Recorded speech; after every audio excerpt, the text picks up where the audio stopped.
Magandang araw po muli sa ating lahat, and we are nearing the end of our series on the call to discipleship. Huwag po natin kakalimutan na ito po yung huling habilin ni Jesus bago po siya umakyat sa langit during the time to ascend heaven. At sinabi niya sa kanyang mga disipulo, "Go and make disciples of all nations and baptizing them in the name of the Father and of the Son and of the Holy Spirit, and teaching them to obey everything I have commanded you. And surely I will be with you throughout the very end of the age." So, dalawang bagay po yan. Una po sa lahat, we have to become a disciple of Christ. Now, we can be a disciple of Christ by becoming, His follower. And at the same time, tayo po ay disciple ng isang human representative ng Panginoon dito sa mundong ito. At yan po yung magtuturo sa atin ng mga bagay na dapat natin sundin sa Panginoon. At pagkatapos po natin mahulma ang ating pagkatao ayon sa kalooban ng Panginoong Hesus, tayo naman po ay kailangan magdisipulo. So, a disciple making disciples. Yun po yung pinaka-importante na transition ng isang individual na naging disciple ni Christ at eventually magiging discipler po siya ni Christ. So, that's very important para sa ating lahat. So, tayo po ay dadako sa ating topic for today.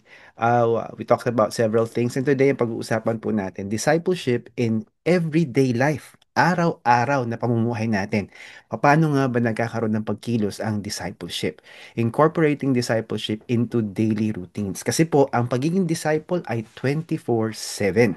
Ganun din po yung connection natin sa Panginoon. Hindi po dapat ito napuputol. Kaya napaka-importante na tayo ay sumunod sa Matthew 28 verse 18 to 20, that we will become disciples and then we will make disciples. So bago po tayo magpatuloy, tayo po ay manalangin. Ama naming Diyos, kayo po ang magpala sa amin sa oras at pagkakataong ito ng karunungan at atensyon. Focus, Panginoon, para marinig po namin ang boses mo. At higit sa boses mo, Panginoon, na aming mararanasan sa oras na ito, hayaan niyo rin po, Panginoon, suklaban niyo kami o suklaban niyo kami ng pag-ibig. Hayaan niyo na maranasan namin, Panginoon, ang kapayapaan na mula lamang sa iyo. At sa aming pagsusuri ng iyong salita, naway ang katotohanan ang umapaw sa aming pag-uusap at ang karanasan ng bawat isa sa pagiging konektado sa iyo, Panginoon, sa oras nito ay maging daan para magkaroon po ng mirakulo ang aming karanasan. Makita namin, matikman namin, maranasan namin ang pagiging Diyos mong makapangyarihan sa lahat at matanggap namin ang pag-ibig mo, ang iyong salita, at maibig ka namin pabalik na may ebidensya ng pagsunod ng iyong salita, at hulmahin niyo kami, Panginoon, ayon sa iyong kagustuhan, na kaming lahat ay magiging Christ-like. Ito po ang dalangin namin sa ngalan ni Jesus. Amen. Yan, tignan po natin ang unang verse na ating pag-uusapan, and it comes from 1 Corinthians chapter 10 verse 31 to 33 from the NIV version o New International Version. So kung maaari po kayong tumayo wherever you are, kung appropriate po na pwede kayong tumayo, stand up with me and let's read the scriptures together. Sabi po dyan, "So whether you eat or drink or whatever you do it all for the glory of God. Do not cause anyone to stumble, whether Jews, Greeks, or the church of God, even as I try to please everyone in every way. For I am not seeking my own good, but the good of many, so that they may be saved." Hallelujah. Napakaganda po ng sinabi ni Apostle Paul sa Church of Corinth during this time. Alam po natin na ang isang individual na nagnanais na lumago, maging matagumpay sa kanyang buhay ay kailangan ng gabay.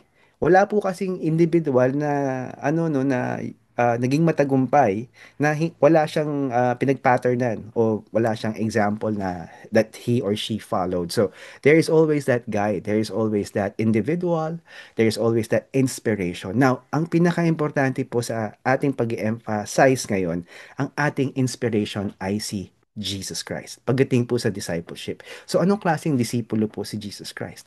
Siya po ay excellent na disciple. Lahat po ng ginagawa niya ay ginagawa niya para sa Diyos Ama. Kaya nga po siya yung pinakamalupit na ehemplo na pagbasihan ng ating buhay. Hindi siya nagsinungaling, hindi siya nagkasala. At ang mga tao na naging malapit sa kanya nung habang siya ay nagmiministeryo sa mundong ito, sila po ay nabago. Yung mga naging tapat sa kanya at naintindihan ang sakripisyo, serbisyo at pag-ibig niya. Nung natanggap po ito ng mga tao na naging disipulo niya, natanggap ng mga tao na disipulo ng kanyang mga disipulo, sila po ay nabago mula loob palabas. Nawala ng panlasa ang kamunduhan sa kanila. Hindi importante sa kanilang yumaman. Hindi importante sa kanila meron silang pwedeng ipagyabang. Hindi importante sa kanila na meron silang ari-arian. Ang importante sa kanila ay mamuhay ayon sa kalooban ng Panginoon. At ang kanilang pangangailangan, ang Panginoon po ang nagbigay. Wala pong mahirap noong mga panahon sa pagmiministeryo ng Panginoong Hesus sa kanyang mga disipulo. Kapag tayo po ay matapat sa Panginoon, tayo po ay magtitiwala sa Kanya. Kaya nga po kung sino yung madalas nating kasama, nagiging kawangis natin. Kung ang taong kasama nating madalas ay mabait, magiging mabait din po tayo. Kung tayo po ay pinalibutan natin ang ating sarili ng mga tao na magaang, magsalita, yung encouraging yung words niya, magiging encouraging din po yung words natin, yung language natin, hindi siya magaspang. Ang language natin will always be joyful. It's going to be gentle. Our language will be powerful. It's going to be effective. Remember, the Bible is very clear. There is power in the spoken word. Kaya nga po kahit nagpapagalit ka, kapag ang lengguwahe mo ay mula sa Panginoon, swabe ang iyong pagkasalita, masakit pakinggan yung sasabihin mo kapag ikaw ay nagpapagalit kasi wala naman tao na gustong dinidisiplina siya. At syempre, mapait yun parang ano, no, bitter pill or medicine as the adage says. Pero makikita po natin dito yung effectiveness niya. Kasi ito po ay sinasabi mula sa kaibuturan ng pag-ibig. Iba po kasi yung pinapagalitan mo out of anger ang isang tao. Yung nabubuisit ka sa kanya, ang init ng ulo mo sa kanya. Ngunit katulad niya, sinasabi ng Panginoon, kung tayo po ay magko-correct ng isang tao at gagawin po natin ito for the glory of God, ang taong yan ay matutulak natin papunta sa Panginoon. Alam nyo, napakagaang pong kasama ng mga tao na nagpapasakop sa Diyos. Ang sarap nilang kausap, ang sarap nilang kaagapay, hindi mo sila kailangang utusan, meron silang kusa. Di po ba? Walang tamad, puro may ambag ang bawat isa. At sila ay nagkokompleto nung pangangailangan ng grupo, walang maramot sa kanila. Walang chismoso, walang reklamador. Ganun po kalupit ang isang individual na nagpapasakop sa Panginoon at ito po yung epekto niya sa mga tao sa kanyang kapaligiran. Kaya nga po sinasabi ni Apostle Paul John na I'm going to do everything for the glory of God para yung mga tao maniwala sa Panginoon. Kasi ang hirap po na sabihin natin Kristiyano tayo tapos makikita sa ating behavior salbahe tayo, sinungaling tayo. Maaari nga talagang hindi tayo Kristiyano kasi walang ebidensya ng pagbabago.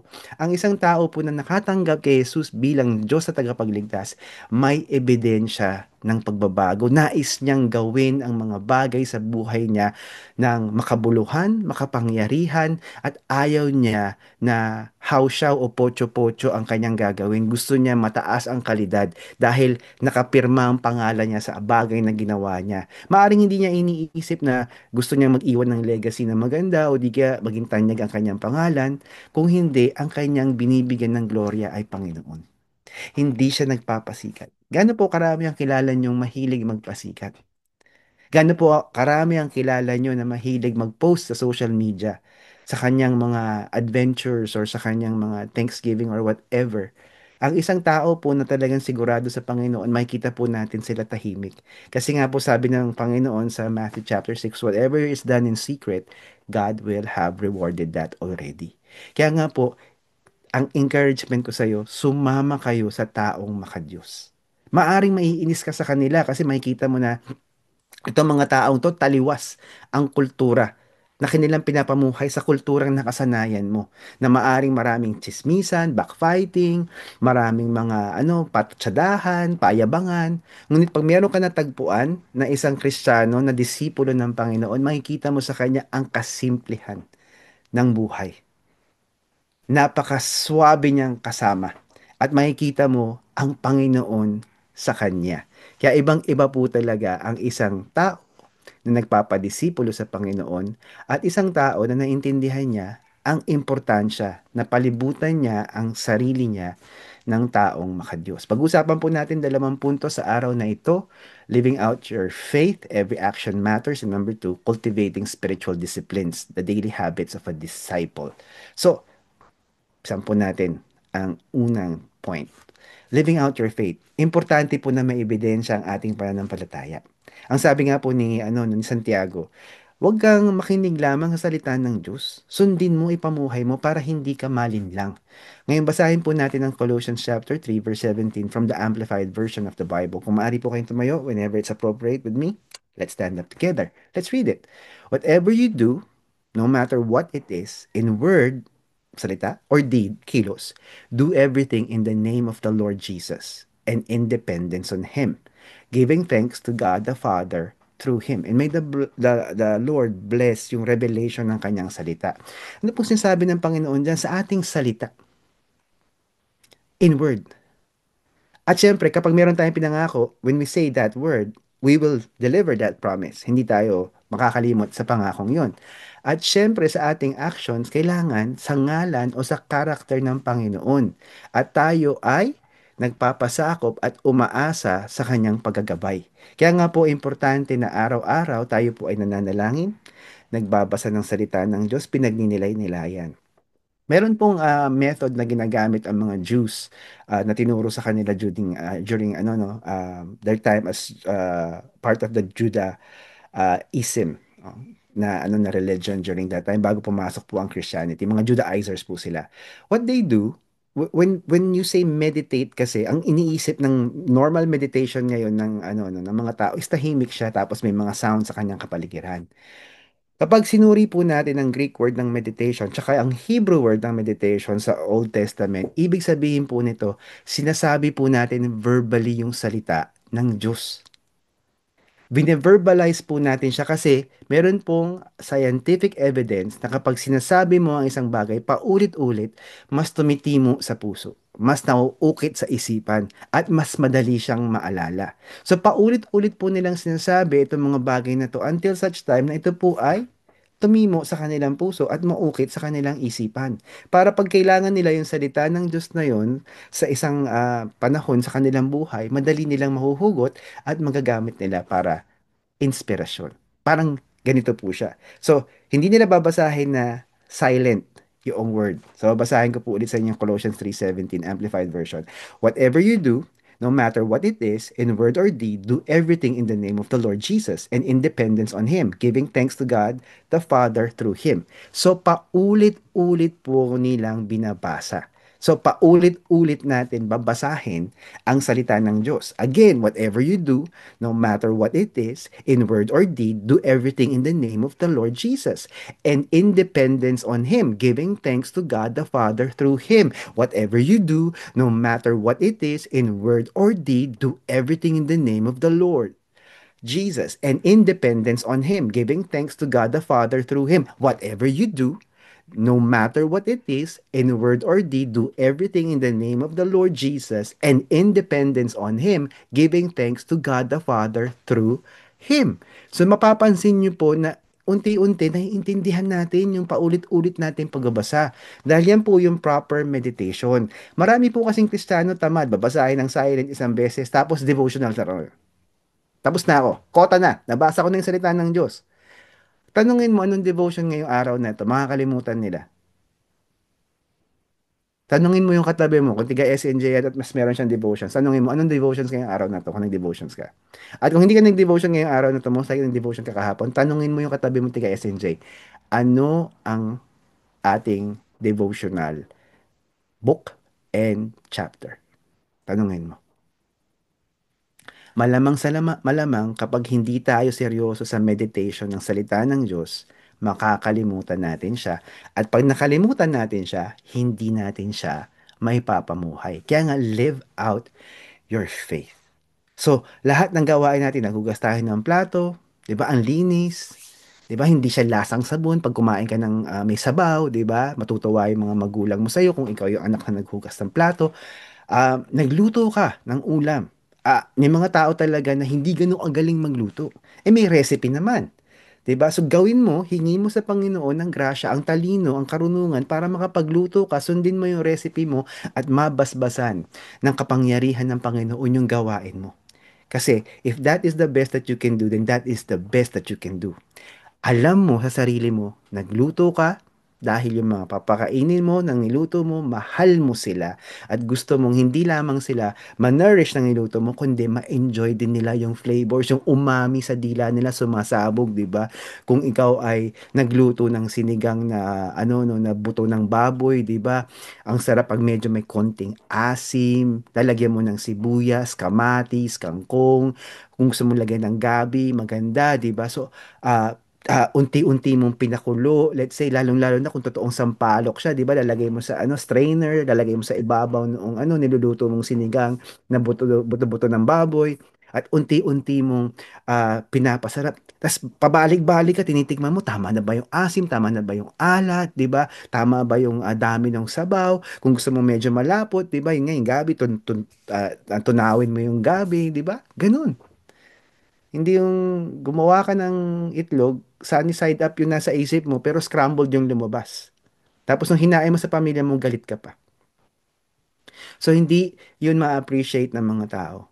At ang pinakamaganda kasi nito, habang ginagawa mo ang bagay na to para sa Panginoon, marinig mo man o hindi yung appreciation ng mga tao sa kapaligiran mo, it doesn't matter. It doesn't matter at all. Kasi alam mo na meron kang reward in heaven. God is going to give you that reward. Dahil ginawa mo yung the best mo. And sa'yo, ginawa mo siya sa Panginoon, ang importante sa'yo na paligaya mo ang Diyos.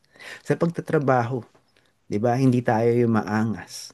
Sa pakikipag-usap sa kapwa, hindi tayo judgmental. Naku, ang simbahan po natin, madalas po akong hinuhusgahan. Wala pa nga akong sinasabi. Nahusgahan na ako. But kidding aside, napaka-importante po na tayo ay gumagawa ng excellent. At pag naging excellent ka, when you do everything for God, ang nangyayari po sa atin, nagbabago po ang kalidad ng ating serbisyo.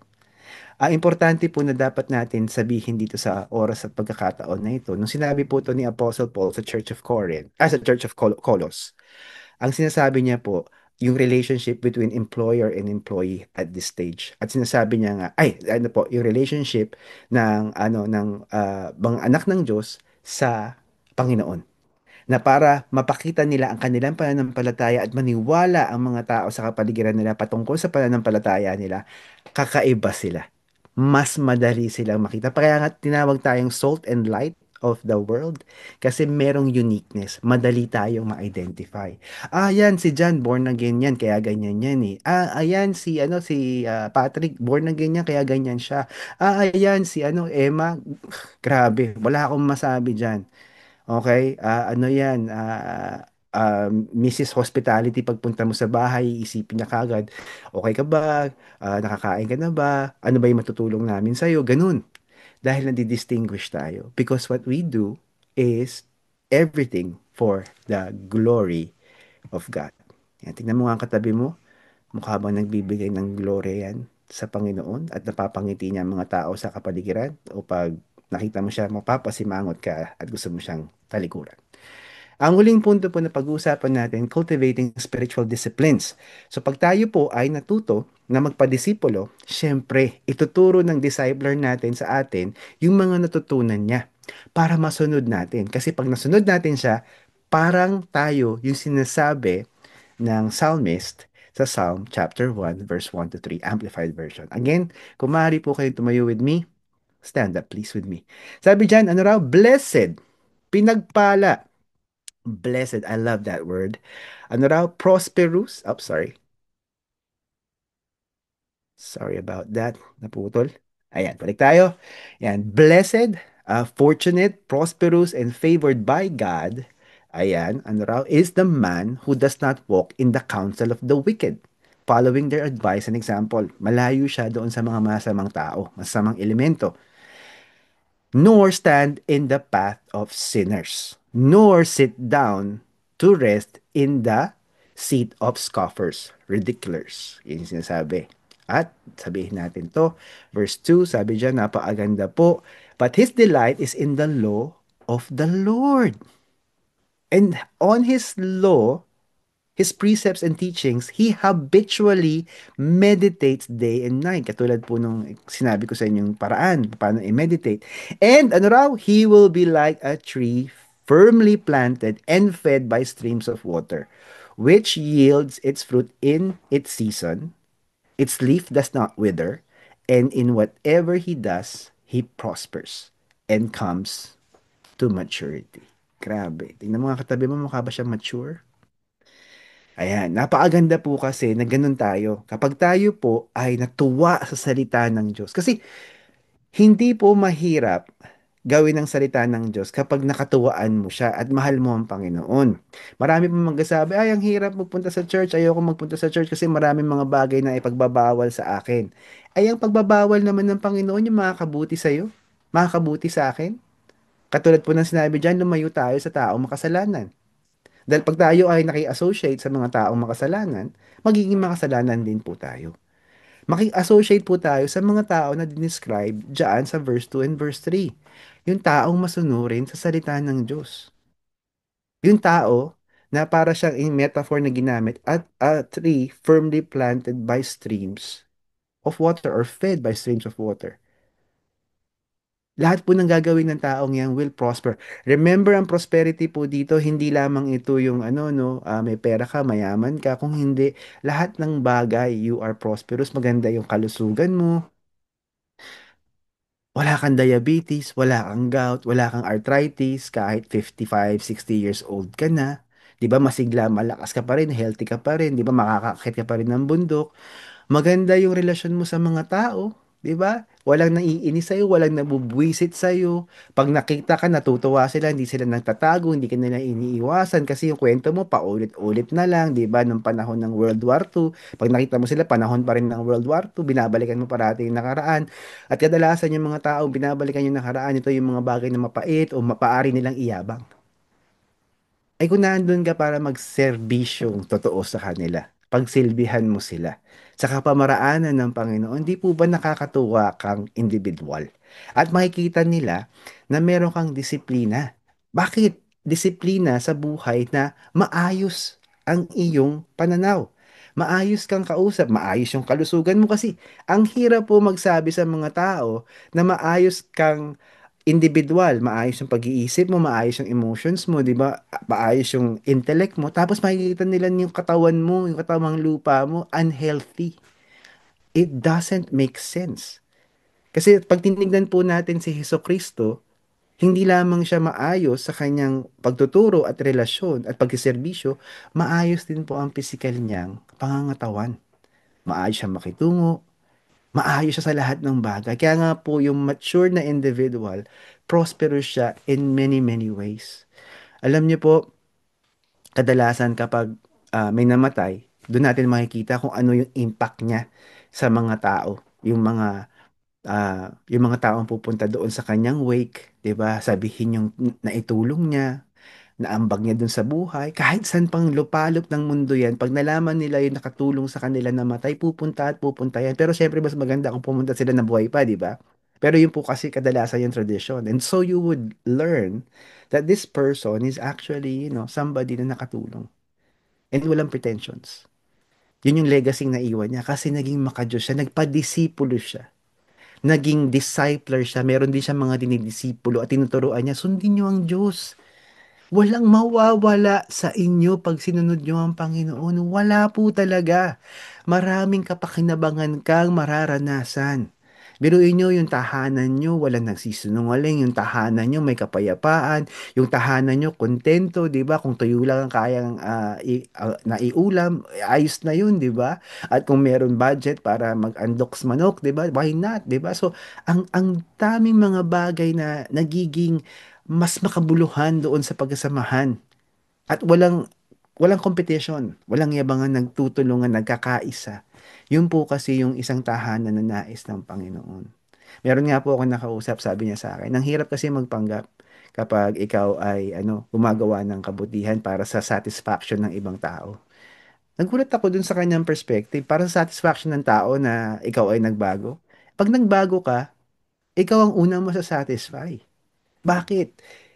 Kasi mapansin mo man o hindi na nagbago ka, makikita mo na ikaw, meron kang purpose, meron kang meaning, at alam mo yung role mo. Kung anak ka, alam mo yung role mo sa bahay. Kung tatay ka, alam mo yung role mo. Kung nanay ka, alam mo yung role mo. At gagampanan mo yun to the what? According to the precepts of God, according to His law, according to His words. Ano sabi ng Biblia? Ang asawang lalaki dapat mahal niya ang kanyang asawang babae dahil sino ba naman ang hindi nagmamahal sa kanyang katawan? Hindi niya dapat ginagalit ang kanyang mga anak, ini-exasperate niya, marami siyang demand sa kanyang mga anak. Yun ang sabi, di ba? Parents, do not exasperate your children. Young woman will submit to the man. Something to that effect. At pag naging ganun po ka-functional ang buhay natin sa ating tahanan, ang ganda. At nakakalungkot nga po yung mga yung mga husbands na sasabihin nila, I'm doing my best, blah blah blah. Okay, if you're doing your best, dapat may ebidensya na you are doing your best. So, ang hirap na lip service lang. Ngayon, kung syempre na sumusunod ka sa salita ng Diyos, hindi lamang lip service yun. Pag sinabi mong you're doing your best, there is an evidence that you are doing your best. Kitang-kita. At syempre, kung ikaw husband ka, alam mo dapat kung paano ma-appease ang isang asawa na anxious about certain things. Di sabihin mo sa kanya yung ginagawa mo, ba't kailangan mong isikreto? Tapos pag nagtalo kayo, sabihin mo sa kanya, meron na nga akong mga ginagawang ganito. Bakit di mo sinabi in the first place? Sana hindi na kayo nagtalo. If there's transparency, pagiging totoo, pagiging tapat, 'di ba, sa mag-asawa, napakaganda po ng samahan. And so I encourage you, live your discipleship life on a daily basis. At kung hindi pa po kayo disipulo, maging disipulo na po kayo ni Kristo. At kung hindi niyo pa natanggap si Jesus bilang Diyos at tagapagligtas, tanggapin po natin siya today. So let's bow down our heads and pray because this is very important. Inaanyayahan ko pa po ang mga kasamahan natin na hindi pa niya natatanggap si Jesus bilang Diyos at tagapagligtas. Ito po ang paraan para maging disipulo tayo ni Kristo. Mag-umpisa ang buhay natin na masagana, makabuluhan at makapangyarihan. And it's going to be absolutely amazing for us. So I encourage you right now, 3 steps lang po ang gagawin ninyo. Kung gusto niyong tanggapin si Jesus bilang Diyos at tagapagligtas, step number 1, please do seek forgiveness sa lahat ng kasalanan na meron ka. Habang nakayuko ang iyong noo, o ulo, as you are praying silently, kung gusto mo, hingi mo ng tawad ng lahat ng kasalanan na naalala mo. The Bible is very clear that if we confess our sins to the Lord, He is faithful and just to forgive us and cleanse us of all unrighteousness. And it's going to be beautiful. Lovely. Hallelujah. Kalawa po, habang ikaw ay nagpe-pray, kung ikaw ay nagpe-pray silently, that's fine. Magpasalamat ka kay Jesus dahil siya ang daan, katotohanan at buhay. Hallelujah. At siya ang dahilan kung bakit tayo ay naligtas. Napatawad sa kasalanan. At maaari tayo maging disipulo niya ngayon. Hallelujah. Third step, kailangan mong ulitin to, i-verbalize mo tong sasabihin ko. Sapat na naririnig mo ang iyong sarili. Sabihin mo to, Jesus, nais ko pong maging disipulo mo. Inaanyayahan po kita na maging Diyos at tagapagligtas ng aking buhay. Turuan niyo po ako na maging makadiyos upang magkaroon ng buhay na makabuluhan. Amen.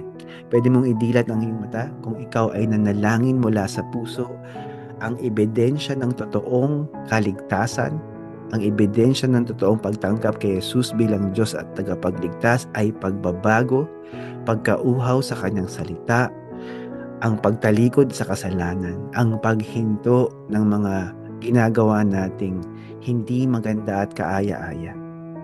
Yan ang ebidensya ng totoong pananampalataya. Kung merong ebidensya ang iyong pagtanggap kay Jesus bilang Diyos at tagapagligtas, maaring lumabas yan mamaya, bukas, o sa susunod na linggo, ikaw ay ligtas na.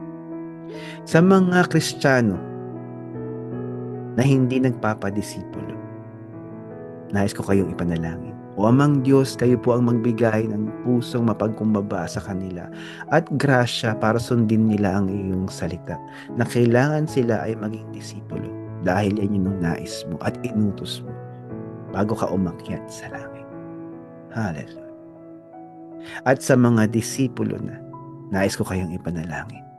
Panginoon, naway lahat po ng disipulo sa aming simbahan ay maayos, matino, matapat, at hindi pabigat sa kanyang mga disciples or spiritual parents. Na ang mga disipulo sa aming simbahan ay katulad ng sinasabi sa Psalm chapter 1 verse 2. Ang delight niya ay ang pagsunod ng iyong salita.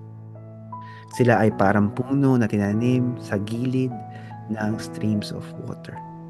They will mature. Whatever they do will prosper. And they will bear fruits in the season that it's supposed to be born. Hallelujah. At sa mga disciples, I pray for you. Katulad ni Jesus who discipled his disciples and his disciples discipled their disciples. This is my prayer for you. Panginoon, pagpalain niyo po ang lahat ng matapat na mga disciples. Bigyan niyo po sila ng pag-ibig na mula sa iyo. At hayaan niyo po, Panginoon, na maunawaan nila na sila ay makakatanggap ng korona kapag sila ay pumanaw sa katawang lupang ito at pumunta na sa langit. Marami po silang matatanggap, Panginoon, na pagpapala habang sila ay nasa mundong ito. Dahil yun po ang sinabi mo. If we allow your word to richly dwell in us, and whatever we do it for do it according to your name. We know, Lord God, that there is an inheritance for us now and in the future. And so I pray, disciples, spiritual parents, keep the faith, finish the race, run with perseverance. Let the foundation of your ministration be agape that comes from God. In Jesus' name, amen.